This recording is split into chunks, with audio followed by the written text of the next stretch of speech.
Remember. Remember why we fight. Chaos won. The dark gods broke us. Demons and blood-pledged warriors wrought ruin and left only ash and bone in their wake. The mortal realms, so hard won, were lost. In the face of such defeat, the armor of mortals could not hold. Pride, greed, ambition tore apart the alliance the God King had built among the races. It is well, then, that we are not mortal. Forged in celestial storm, we are the chosen of Sigmar. We are hope manifest, and where we stand, there will be light in the darkness. No matter the cost.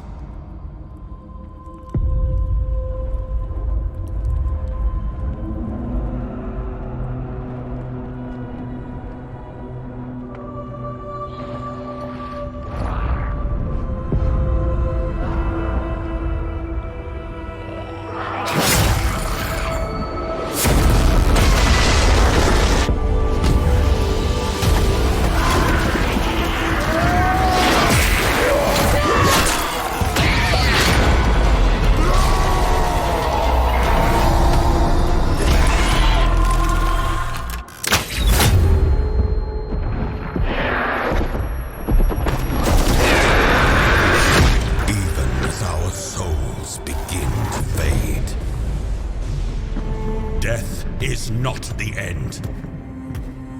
Our war is eternal. And so, we must remember. Remember why we fight!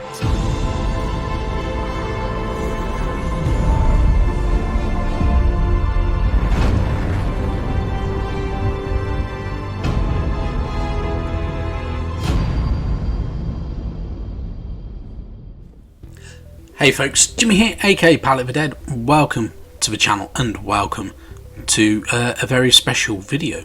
So as you just saw, that was the cinematic trailer for the new edition of Warhammer Age of Sigmar, and it looks pretty damn cool.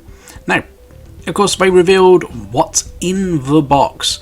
So the new edition is Warhammer Age of Sigmar Dominion, and it's a pretty cool box. That trailer is absolutely awesome. It's very, very nicely done as well.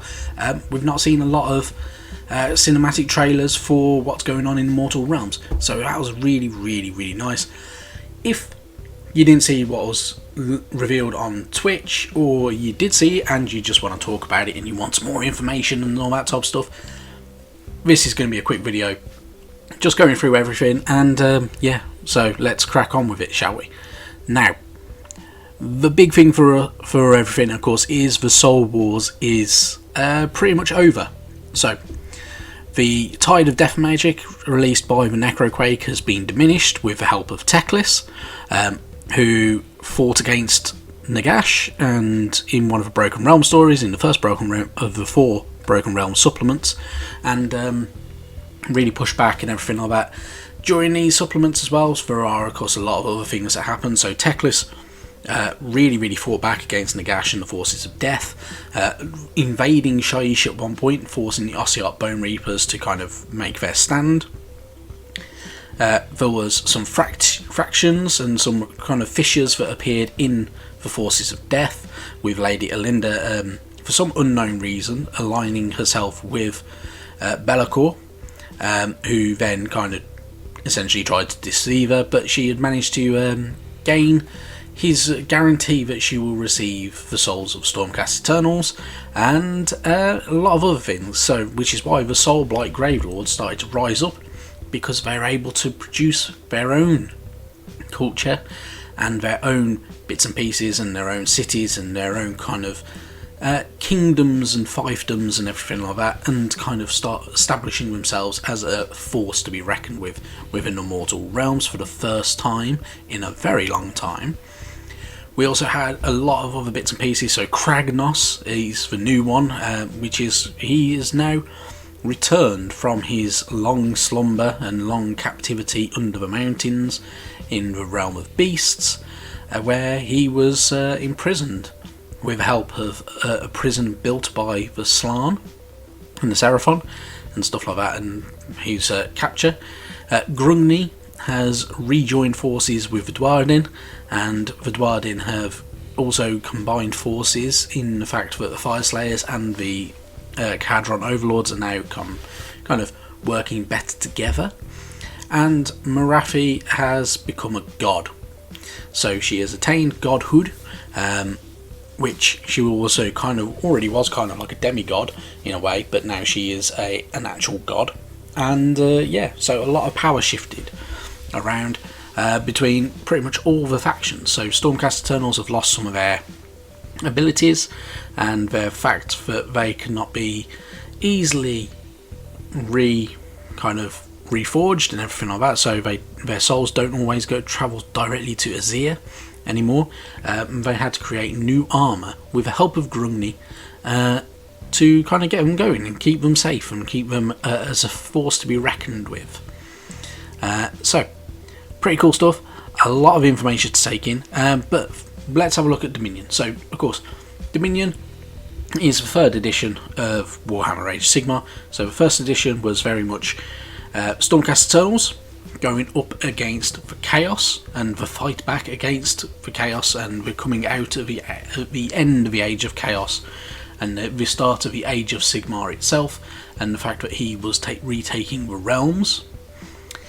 Then Soul Wars, of course, was pitting Nagash, the rise of Nagash and the rise of death magic, fighting back against Sigmar and trying to reclaim souls for Nagash.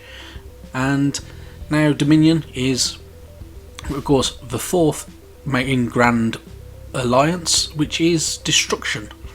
So as you can imagine, this one's pretty cool, and it's going to include a lot of beasts from the looks of it, and a lot of pretty cool stuff. So without further ado, let's have a nosy at what's in the box. So this is it. There's a lot in the box.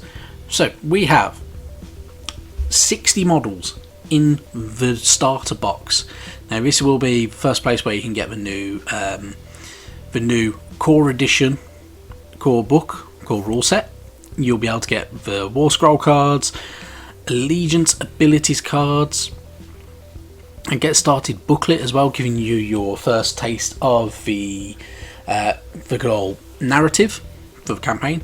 You will get 21 Stormcast Eternals. All of them are new Stormcast Eternals as well, and 39 Cruel Boys Orruks.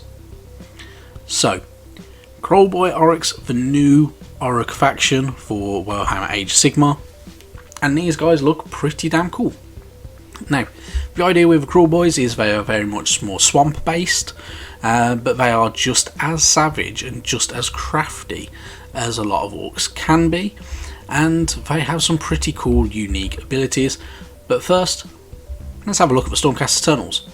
So, for new Stormcast Eternals, we already know a couple of bits and pieces. So we all know about Indrasta, the Celestial Spear, who is being tasked with a mission to hunt down the beasts rising up across Gur, including this new Orruk Menace, and eventually, hopefully, going up against Kragnos himself. And this is the model, of course, with big, massive angelic wings that are absolutely fantastic, brilliant model as well. And you're getting this in the new box, which is fantastic, which is good, super cool. It's a really, really nice model, very well sculpted. It's a centerpiece style model, and yet we're going to get it straight away, which is pretty cool. We have the new Lord Imperatant with Gryph-hound. So, of course, you know, Stormcast Eternals wouldn't be the same without having a Gryph-hound. And he has the new armour, including that new helmet, as well as a pretty cool new staff as well, the new baton, and new emblems, which are Grungni's design of what Sigmar looks like. So they are very much kind of aligned with the Dwardin kind of image and iconography for Sigmar, which is pretty cool, and looks very, very nice. And it's a really nice model as well. It's also got that kind of what looks like a kind of griff kind of creature that's been killed at some point, whether he killed it or whether somebody else killed it and he's just gained its pelt, who knows. Really, really good stuff though. Fantastic detailing, and the fact that you can have the bare head or you can have the helmeted head, really, really cool stuff. But you see this guy in that trailer, so this is the same kind of model and the same kind of character. Yeah, so really, really good stuff with that one. We're going to get a Knight Arcanum as well, and this one's really, really cool. The bare head looks really nice and looks pretty cool, but my god, I like that helmet. That helmet is fantastic. It looks really, really cool. It looks quite sinister as well, which is what I think I like most about it. So of course, Lord Knight Arcanum, a keeper of ancient and forbidden lore, and being an eccentric wizard, and they have this new staff, and they're able to kind of pursue their power, and a lot of cool little features and bits and pieces as well with this model. Really, really nice stuff. Definitely one I'm definitely looking forward to getting on my hands on and painting. We will also get a Knight Vexillor with the banner of Apotheosis as well, which is the Grungni design for everything as well. So it is the Grungni design of what Sigmar looks like, along with the Grungni design of the Anvil of Apotheosis. Really, really cool stuff. I really like this model. A fantastic banner carrying model as well. Really cool design. Fantastic. It's probably the best banner model that I've seen for a long, long time in any set, which is pretty damn cool. Then we have these Praetors. So these are elite, stylish bodyguards and are bonded to the heroes they're charged to protect. And these are the ones carrying these awesome looking halberds that we saw in that cinematic trailer. There are multiple options for all of them as well. So from what they were saying in the live stream, each model can be made with a helmet or without helmet, which is pretty damn good. Personally, I like both. They look really, really fantastic. They look pretty damn cool, and either will do for a lot of it. We have the Annihilators, which we've already seen, but they're also really, really cool looking. So they have these big, massive, awesome shields, which look fantastic. These new, cool, good old meteoric hammers and everything like that as well, which look awesome. The bare heads look pretty cool and pretty kind of scarred and battered and bruised and everything like that. And they look a fantastic model. And then we also have the Vindictors. So these are the wielding lightning blessed spears and shields, and arcs of blazing azurite power form around them as they hold the battle line. So these are your core troops, taking the place of Secretors and Liberators and stuff like that as well. All of these, so from what they were saying, you get 10 of these. Each model can be made without a helmet, and each model can be made with a helmet. So entirely up to you. Really, really cool stuff. And there is one that's carrying a banner, which is still equally really, really cool. But yeah, really, really good stuff. I'm looking forward to getting my hands on these guys. They look pretty damn cool, and they look pretty damn ace. I'm not gonna lie. Really, really chuffed to see these guys. They look pretty damn good. But of course, that's not it. There has to be an opposing force, and these are the Cruel Boys Aurochs. And these look a lot more different from usual. So these are pretty ace. So we have a killer boss on a great Gnashtooth. So this is a big beast. It looks like an unusual kind of Myerling kind of cursed creature. Absolutely awesome. Really, really cool. They have a very unique look to them. All the iconography has a lot of the usual, so a lot of the usual Auric look, as well as little hints towards good old Kragnos. So there is a lot to do with that. They worship Kragnos. Although they had never seen him before or anything like that, they have worshipped him all the time since the dawn of time, and these are pretty cool. These are kind of like skinny aurochs, which look pretty damn ace, and they are really, really cool. Then we get the Swamp Caller Shaman and Pot Grot. So, the Pot Grot, really, really, really popular in the chat from everything, which is pretty cool. With the new Shaman, essentially that he is able to use toxins and elixirs to aid their kin, and also channel the foul magics of the swamp as well, so he can call mists forth and swamp material and matter to kind of make sure that they're fighting on their own turf at pretty much all times. Really, really cool stuff. I really like it. It's a really cool model. Just the idea of it, the iconography and everything like that is really, really cool. The staff itself is meant to be the right hand of good old Morka as well. So, obviously worshipping their deity of Gork Morka, and yeah, really, really good stuff. So, cool bits. Then we have Killer Boss with Stab Grot. So, these guys utilise their grots a little bit. So we have the Killer Boss, who has this pretty cool look to him and his pretty cool axe, which looks awesome, and he's standing on the chest of a supposedly dead or soon to be dead Stormcast Eternal. A pretty cool shield, which looks pretty ace and pretty gnarly. And then he has his little Stabber Grot, who hangs around him, will probably hide behind him a bit and jump out and make stabby actions as he goes and everything like that. Really, really nice model, fantastic looking bit of kit. Then we get the Merc Knob with Belcher Banner. So, this orc gets to carry around a pretty cool icon wrought in the form of Kragnos, who is of course the living earthquake, and it offers protection against enemy magic and the flood, and it can flood the battlefield with the choking swamp gas as well.